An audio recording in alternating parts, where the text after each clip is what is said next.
시편 118편은 매우 중요한 시편입니다. 우리는 지난 3주 동안 시편 118편 22절의 말씀으로 베드로가 사내들인 공회 앞에서 종교 지도자들을 혼내고 설득하고 예수 그리스도가 메시아라는 사실을 선포하는 장면을 읽었습니다. 왜 베드로는 시편 118편 22절을 인용하고 그 말씀을 듣고 사두개인들과 종교 지도자들은 설득당할 수밖에 없었는가? 여러분, 시편은 모두 5권으로 구성되어 있는데요. 유대인들은 시편을 아무렇게나 편집한 게 아니고 매우 주도 면밀하게 편집을 했습니다. 우리가 가지고 있는 찬송가도 보시면 1장부터 600장까지 별 느낌 없이 나열한 것 같지만 목차를 보시게 되면 철저하게 주제와 내용을 따라 분류한 겁니다.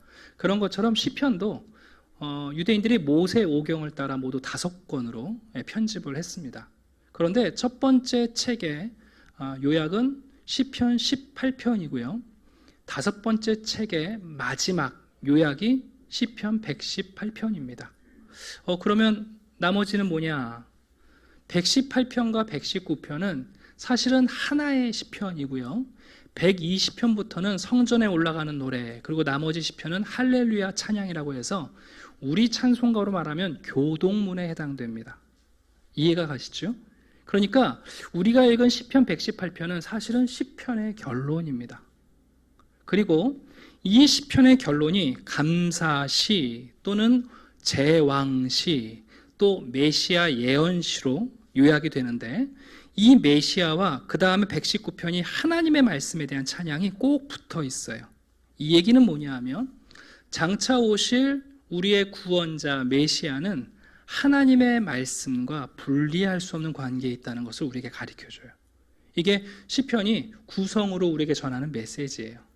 그런데 이 시편 전체의 요약이 118편인데, 여러분, 이 시편은 한 사람의 간증과 그 간증을 들은 백성들의 화답으로 구성되어 있어요. 잠깐 배경을 설명드리면, 여러분, 예전에는 전쟁이 나면 패배하게 되면 비참해지지 않습니까? 백성들 대부분 성 안에 문을 꽁꽁 닫아 걸고 왕이 군인들을 이끌고 전쟁에 나가거든요. 그럼 성 안에서 백성들이 뭐 하고 있겠어요? 야, 이번 전쟁에 지면 우리 포로로 끌려간다. 우리 아내와 자식들 다 끌려간다. 전쟁에서 이기면 우리가 구원을 받는다. 이겼으면 좋겠다 하는 성 안의 백성들의 마음 졸임이 있는 거예요. 자, 그런데 이 시편 118편은요, 전쟁에 나갔던 왕이 승리하고 돌아오는 거예요. 사실 적이 만만한 적이 아닌데 전쟁에서 승리하고 돌아와요. 그 소식을 들은 백성들이 성 안에서 기뻐하고 감사하고 찬양하는 내용이 118편이에요. 그런데 15절을 보시게 되면 성 안에 있는 백성들을 뭐라고 부르냐면 의인들이라고 불러요. 이상하지 않습니까? 성 안에 도둑도 있을 것이고 사기꾼도 있을 것이고 의롭지 않은 사람들이 많이 있었을 텐데 성 안에 있는 모든 백성들을 의인이라고 불러요. 왜 이렇게 설명하고 있냐면, 지금 전쟁에 나가는 왕이 하나님께 기도하며 전쟁을 하고 하나님께 도움을 요청하며 기도하면서 전쟁을 하고 있는데, 이 왕이 의로운 왕 같으면 하나님께서 왕을 승리하게 하실 거 아니에요. 만약에 이 왕이 불의한 왕이면 하나님께서 버리시면 끝나니까. 근데 이 왕이 의로운 왕이 되어서 하나님께서 그 왕의 기도를 들으시고 전쟁에서 승리하고 돌아오게 하셨을 때, 사실은 그 의로운 왕의 의가 누구에게 입혀지냐면 성 안에 있는 백성들에게 입혀지는 거예요. 그래서 왕이 승리하고 돌아오지만 성 안에 있는 백성들을 의인이라고 표현하고 있는 거예요. 15절 한번 볼까요? 의인들의 장막에는 기쁜 소리가 들려요. 야, 전쟁에서 이겼다. 구원의 소리가 들려요. 드디어 우리가 아수르와 바벨론의 손에서 구원을 얻었다.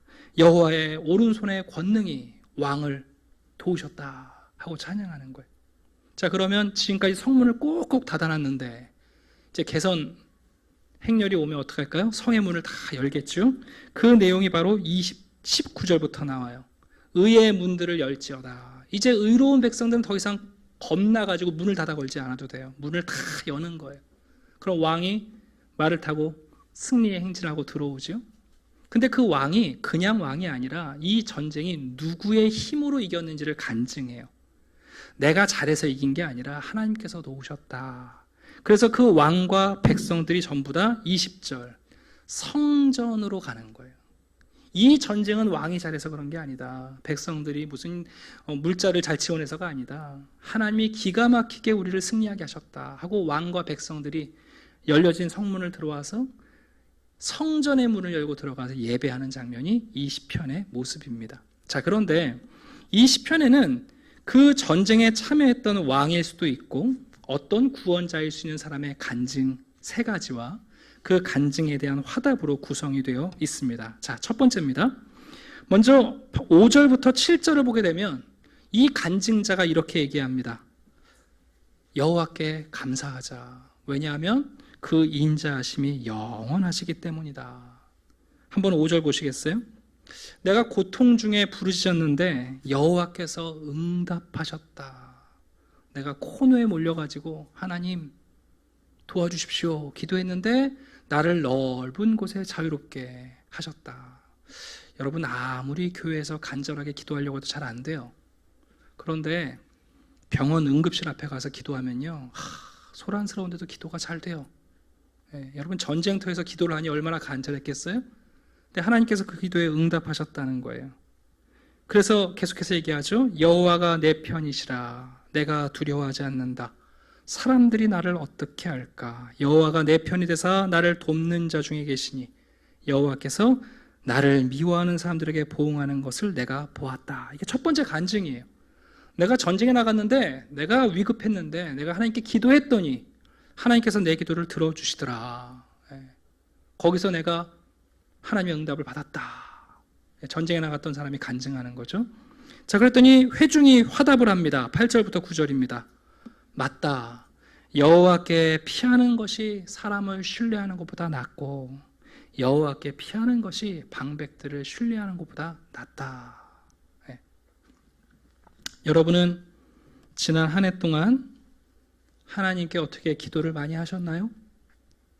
지난 한 해 하나님이 여러분의 기도에 많이 응답하셨습니까? 혹시 하나님을 신뢰하기보다 사람들을 신뢰하신 건 아닌가요? 그래서 어쩌면 사람들을 더 무서워하고 계시지는 않습니까?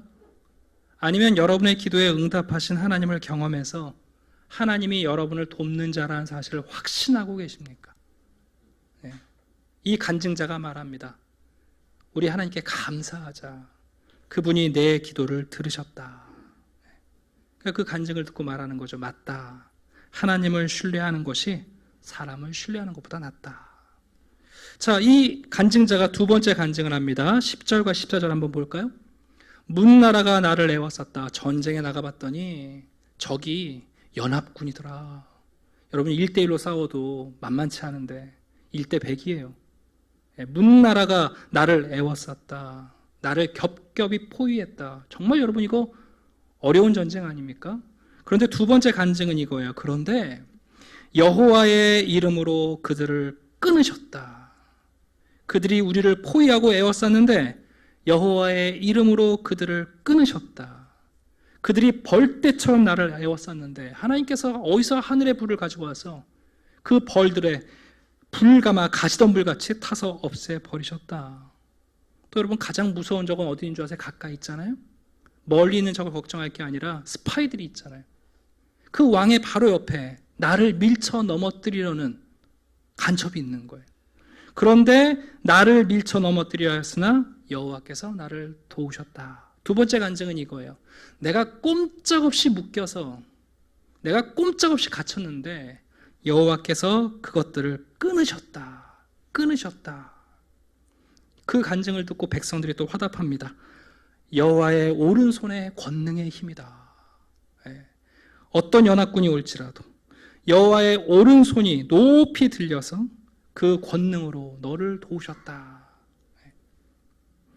여러분, 우리가 하나님을 믿는다는 것은 우리가 끊을 수 없는 것들을 하나님께서 끊어주시는 것을 경험하는 거예요. 여러분, 신앙이란 뭐냐 하면 내가 아무리 노력하고 내가 아무리 분투해도 끊어지지 않는 것들을 하나님께서 끊어주시는 것을 경험하는 거예요. 오래된 인습과 악습을 하나님께서 끊어주세요. 우리의 습관을 하나님이 끊어주시고 우리의 죄를 끊어내시고 수많은 유혹으로부터 우리를 끊어주세요. 꼼짝없이 질병에 갇혀갖고 우리가 거기에 끌려다닐 때 질병으로부터 우리를 끊어내시고 가난으로부터 우리를 끊어내시고 갈등으로부터 이 땅의 수많은 굴레로부터 우리를 끊어내시는 거예요. 여러분, 성도는 하나님의 감사를 생각할 때마다 내가 스스로 끊어낼 수 없는 것들을 끊어내시는 하나님을 경험해요. 여러분들은 잘 모르지만 올해 한 해도 까딱했으면 장례를 한 3-4건 치렀을 거예요. 우리 성도들. 우리들의 삶에 또 우리 성도들 가운데 기업하시는 분들 많지 않습니까? 네. 꼼짝없이 걸려서 꼼짝없이 묶여서 우리가 끊어낼 수 없는 상황에서 하나님께서 나를 자유케 하셨다. 그 간증에 백성들이 화답하는 거예요. 여호와의 권능이다. 그건 하나님의 가위만이, 하나님의 칼만이 끊어낼 수 있는 거다. 자, 그런데 여러분, 여기서 간증이 멈추지 않아요. 3번째 간증이 더 기가 막혀요. 바로 17절과 18절이에요. 근데 내 진짜 간증이 있다. 사실 나 전쟁터에서 죽었었다. 칼 맞고 창 맞고 내가 사실 죽었었다. 난 내가 죽은 줄 알았는데 그런데 여호와께서 나를 다시 살리셨다. 여러분, 그게 바로 17절이에요. 내가 죽지 않고 살아서 여호와께서 하시는 일을 선포하리로다. 여호와께서 나를 경책하셨어도 죽음에는 넘기지 않으셨다. 여러분, 이 간증을 듣는 순간 백성들의 화답이 기가 막히게 바뀌어요. 건축자의 버린 돌이 집 모퉁이의 머릿돌이 되었다. 이건 여호와께서 행하신 것이다. 무슨 얘기냐면 이 간증자가 고백하는 거예요. 아군도 나를 버렸다. 참호 속에 있는 동료도 나를 버려가지고 내가 죽었다. 그런데 아군도 나를 버렸는데 여호와께서 나를 다시 살리셨다. 나를 죽음에 머물지 않게 하셨다. 너희들이 나를 버렸는데 여호와께서 나를 살리셨다. 거기에 대해서 화답하는 거예요. 이것은 여호와께서 행하신 것이다. 우리는 너를 적군처럼 생각하고 너를 무의미한 군이라고 생각해서 버렸는데 하나님께서 기이하게 너를 통하여 우리를 구원하셨다. 이게 여러분 메시아의 그림이에요. 이게 시편의 요약입니다. 여러분, 이 시편은 사실은 다윗이라는 인물을 배경으로 하고 있거든요. 다윗을 한번 생각해 보시겠어요? 여러분, 다윗은요 아버지에게 버림받은 사람이에요. 여러분, 유대인들은 선지자 만나는 것을 정말 명예로 여깁니다. 근데 여러분, 사무엘 선지자가 건국 선지자 아니에요? 사무엘 선지자가 집에 왔는데 아버지가 여러분 아들을 다 불러놓고는 다윗은 안 불러요. 여러분, 다윗은 버림받은 아들이에요. 사실요, 아버지에게. 여러분, 전쟁에 나서 형들에게 도시락 갖다 주러 다윗이 가지 않습니까? 여러분, 형들이 다윗을 보고 환영합니까? 반가워합니까? 아닙니다. 욕합니다. 네. 질타합니다. 너 일하기 싫어가지고 전쟁 구경하러 왔구나 이런다고요. 여러분, 다윗이요 심지어 장인이었던 사울에게 버림받는 사위 아닙니까? 그런데 여러분, 하나님께서 그 다윗을 이스라엘의 구원자로, 이스라엘의 왕으로 세우신 거예요. 여러분, 이 시편이 말하는 이 마지막 고백은 다윗의 삶을 반영하고 있어요. 이 시편의 결론이 이렇게 끝납니다. 여호와께 감사하라. 그는 선하시며 그 인자하심이 영원합니다. 여러분, 이 찬양이 처음 어디에서 등장하냐면 다윗이 법궤를 메고 예루살렘으로 올 때 이 찬양을 지어서 불렀어요. 여러분, 이 간단한 고백이 왜 이렇게 중요한지 제가 잠깐 설명을 해드릴게요. 다윗은 왕이 됐지만 그의 정체성은 목동이었어요. 그래서 다윗이 무슨 얘기하냐면 이스라엘의 왕은 하나님이시다. 진짜 이스라엘 왕은 하나님이시다. 그런데 여러분, 웬걸요? 하나님이 나단을 보내갖고 뭐라고 그러시냐면 다윗, 너와 내 집의 왕권이 끊어지지 않겠다고 약속하세요. 여러분, 가만히 생각해 보세요. 다윗이 하나님이 왕이십니다 그랬어요. 근데 하나님께서 뭐라고 그러시냐면 다윗, 너와 네 집안이 대대로 왕권을 유지할 거라고 약속해 주세요. 여러분, 이게 얼마나 거대한 약속이겠어요. 근데 이 하나님의 약속이 구체적으로 가시화되는 게 뭐냐면 여호와를 상징하는 법궤가 다윗이 왕의 성으로 만든 예루살렘에 들어오시는 거예요. 예루살렘 성은 그때까지 다윗 성이에요. 예. 다윗 임금의 성이에요. 근데 이곳에 하나님의 법궤가 들어오는 거예요. 그 얘기는 뭐냐면 영원한 왕이신 하나님과 하나님이 왕권을 영원히 유지하겠다고 약속한 다윗의 집안이 하나가 되고 연합이 되는 장면인 거예요. 그 감격이 다윗으로 하여금 이렇게 찬양하게 만든 거라고요. 그는 선하시다. 그의 사랑은 영원하시다. 여러분, 이 고백이 그래서 우리가 감사절에 기억해야 할 고백이고, 이 시편이 메시아에 대한 시편이에요. 여러분, 예수님께서 이 땅에 오셔서 자신의 길을 어떻게 걸어가십니까? 예수님께서는 눈물과 기도로 이 땅에서 사역하십니다. 예수님께서 하나님의 권능으로 여러분 치유하시고 고치십니다. 무엇보다 우리가 그분을 쓸모없는 돌이라고 십자가에 내어놓았지만 죽지 않고 살아서 그분으로 인하여 우리가 구원을 얻게 하십니다. 그래서 여러분, 예수로 인한 구원은 오늘 본문에 있는 것처럼 정말 기이한 구원이에요. 우리 눈에는 여러분 정말 기이한 일이에요. 여러분들은 지금 기이한 신앙을 갖고 계세요. 이 시편을 요약하면 이렇습니다. 감사하라, 승리하라, 그리고 증언하라. 한 걸음 더 나아가 그 기이한 구원, 초월적인 삶을 살고, 그리고 그것을 깨닫고 다시 여호와께 감사하라 라고 우리에게 가르쳐 줍니다. 말씀을 마치려고 합니다. 오늘은 감사절입니다. 우리가 감사할 게 참 많죠. 하나님께서 우리의 기도를 들어주셔서 감사하고, 정말 우리가 끊을 수 없는 것을 끊어내신 하나님께 감사하고, 그러나 진짜 감사할 것은 뭐냐면 우리가 기이한 구원 안에 있다는 거예요. 정말 기이한 구원 안에 있어요. 여러분, 이해가 안 가잖아요. 정신 차리고 복음을 들으면 도무지 거기에 우리가 집중할 이유가 없는데, 우리는 사람들이 버린 그 돌 예수 그리스도, 그분을 우리의 구원자로, 그 기이한 구원을 믿고 사는 사람들이에요. 이것이 여호와께서 우리 가운데 하신 일이요, 우리가 이 신앙 가운데 우리가 하나님께 감사드리는 가장 근본적인 감사입니다.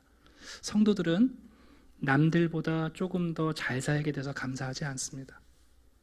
작년보다 내가 조금 더 건강해져서 감사하는 거 아닙니다. 그런 상대적인 감사는 여러분 언젠간 흐지부지 더 나은 조건을 만나면 감사로 바뀌지 않습니다. 성도의 감사는 절대적 감사인데요, 그 감사의 뿌리가 뭐냐면 이 기이한 구원으로 인하여 우리가 감사하는 겁니다. 오늘도 이 추수감사절에 여러분이 사로잡힌, 여러분을 붙잡고 있는 그 기이한 구원으로 인하여 크게 감사하시는 복된 분들이 되기를 주님의 이름으로 축원합니다. 기도하겠습니다. 아버지 하나님, 감사합니다. 예수 그리스도로 인한 이 큰 구원을 등한히 여기지 않게 하여 주시옵소서. 우리가 예수를 믿고 나의 구주로 고백하며 하나님을 아버지로 부르는 것은 참 신비한 일입니다. 이 땅에 매여 살지 않고 이 복음을 따라 초월하게 하셨사오니 하늘에 속한 자로 살게 하시고, 이 시간 우리가 드리는 감사가 땅의 것을 닮지 않고 하늘의 것을 닮은 감사가 되게 하여 주시옵소서. 예수 그리스도 이름으로 기도드립니다. 아멘.